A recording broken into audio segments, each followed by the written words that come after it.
झारखंड और महाराष्ट्र के चुनावी नतीजे आने से पहले असदुद्दीन ओवैसी की पार्टी एआईएमआईएम को बड़ी राहत मिली है। दिल्ली हाईकोर्ट ने उस याचिका को रद्द कर दिया है जिसमें चुनाव आयोग को ओवैसी की पार्टी ऑल इंडिया मजलिस से इत्तेहादुल मुस्लिमीन का पंजीकरण रद्द करने की मांग उठाई थी। दरअसल दिल्ली हाईकोर्ट में एक शख्स ने एमआईएम का रजिस्ट्रेशन रद्द करने की गुहार लगाते हुए याचिका दाखिल की थी।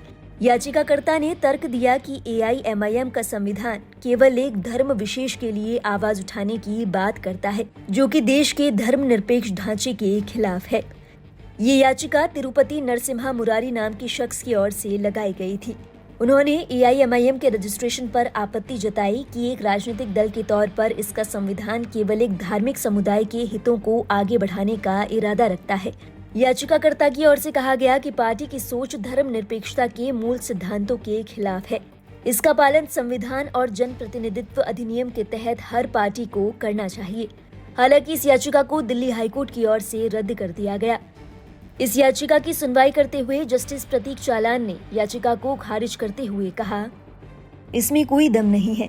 याचिकाकर्ता की दलीलें एआईएमआईएम सदस्यों के उन मौलिक अधिकारों में हस्तक्षेप करने के बराबर है जिसके तहत उन्हें अपनी पसंद के राजनीतिक विश्वासों और मूल्यों को मानते हुए खुद को एक राजनीतिक दल के तौर पर स्थापित करने की छूट दी गई है।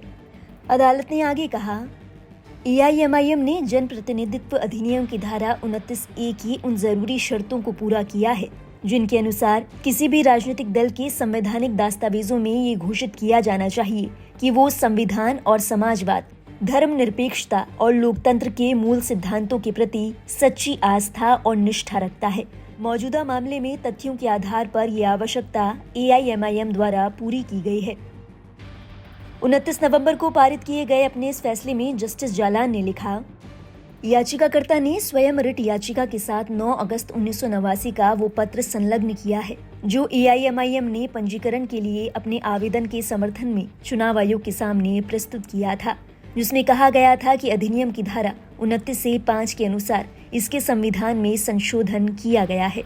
अदालत ने इस याचिका को सिरे से खारिज किया और फैसले में कहा गया कि याचिकाकर्ता के तर्क एआईएमआईएम के सदस्यों के खुद को एक राजनीतिक दल के रूप में गठित करने के मौलिक अधिकारों में हस्तक्षेप करने के बराबर है। 17 पेज के इस फैसले में हाईकोर्ट ने कहा कि सुप्रीम कोर्ट द्वारा दिए गए अपवादों के अधीन चुनाव आयोग के पास राजनीतिक दल को पंजीकृत करने के अपने फैसले की समीक्षा करने का कोई अधिकार नहीं है। बता दें, याचिकाकर्ता तिरुपति नरसिम्हा मुरारी ने ये याचिका साल 2018 में दायर की थी। उस वक्त वो अविभाजित शिवसेना के सदस्य थे। मामले की सुनवाई के दौरान अदालत को बताया गया कि अब याचिकाकर्ता भाजपा के सदस्य हैं।